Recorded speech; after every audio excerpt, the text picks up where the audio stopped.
Hello, this is Pika Pal, video game collector slash voice actor fan, etc. Welcome to another video game pickups video covering the rest of June and pretty much most of what I've got doing this month in July.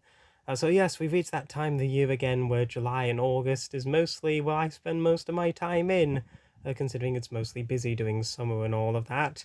But I did get quite a couple of things before then. And to start off with, I've got a little EV fella that's standing right behind me. It is another Build-A-Bear EV to go with the other one that I normally have. So it is new, it is definitely furry, and it is very cute, just like the other EV. Super duper cute. Which I got this from the Build-A-Bear shop, of course. And yeah, very, very nice to have another EV. Because I do like collecting the Pikachu EV plushes and stuff. So at W.H. Smith, I was very, very excited to see this.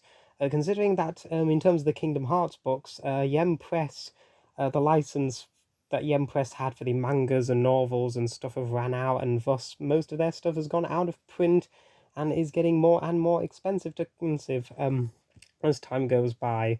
So I was quite excited to see this at the W.H. Smith, and it is the first volume of Kingdom Hearts 3 manga, which is now being done by Panini Manga. Of course, Panini comics and magazines and stuff, they do like the Marvel comics and Doctor Who magazine and a couple of stuff. But they've now started publishing some of the Disney manga, because they've done another one involving Stitch, but this caught my eye.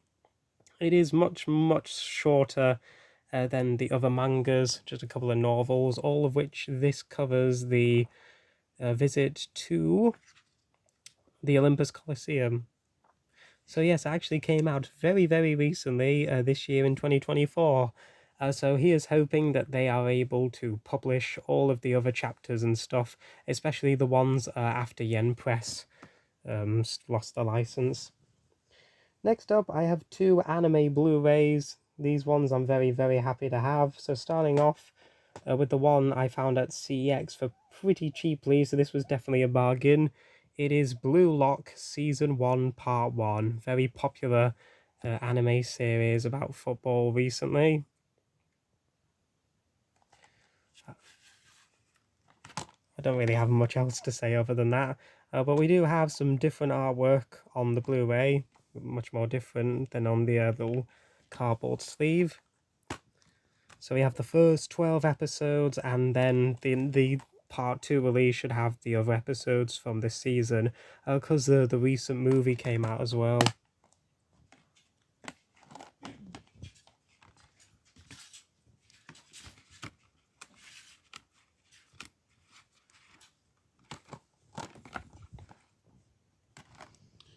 Then we have Lupin 3, the first, which is the CGI movie from the Lupin franchise, which I'm sort of vaguely familiar with it, but Anime Limited. So another one to add to my little NYAV post dub collection that's going on recently. Very nice cast for this one as well. It's got the regular Lupin voice actors in it reprising their roles too.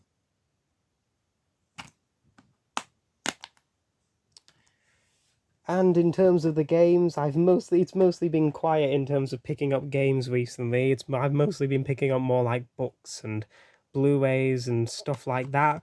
But for the most part, I've found some pretty good stuff, or at least two things that I'm really chuffed about. So I'll start off with the other two, the cheaper ones. So we begin with Splashdown 2, Rides Gone Wild for £5 at CX, because we're not taking the stickers off yet. We'll do after I've finished recording. So this is the sequel to a game called Splashdown, which I got the first one a while ago, but the disc didn't work. But considering the disc for this is in much better condition, it seems quite likely that this one will actually work. Another one for the Wii collection, and a cheapo for £1, it is Trivial Pursuit, and it does exactly what it says on the tin, because it's Trivial Pursuit on your Wii. And I believe there is another Trivial Pursuit game on the Wii as well called Bet You Know It, which I believe is exclusive to that console as well. because this came out on the PlayStation 2 as well. Not sure if it came out on the Xbox, but the other Trivial Pursuit game did not. That only came out on the Wii. And these next two, the last two, I'm absolutely chuffed to have. So, from the PS1 side, we have Spyro Year of the Dragon, which is the third game in the Spyro series and the last that was developed by Insomniac, before the series went into a bit of a decline, starting with the next game afterwards. Came out on the PS2 and the GameCube and stuff. Platinum version, I'm not particularly fussed over that, but it is in nice condition. You have the manual, and there is the bog standard Platinum disc label and everything. And the final pickup is the one that I am absolutely, definitely chuffed about, and was really happy to pick this one up for CX. For the price of £28, it is the first Yu-Gi-Oh! 5Ds game on the DS, Stardust Accelerator World Championship 2009. So yeah, there's actually 3 of these. There is this, there's the 2010 one, Reverse of Arcadia, and there's the 2011 one, which I can't remember the name of, but I think it's also Reverse of something.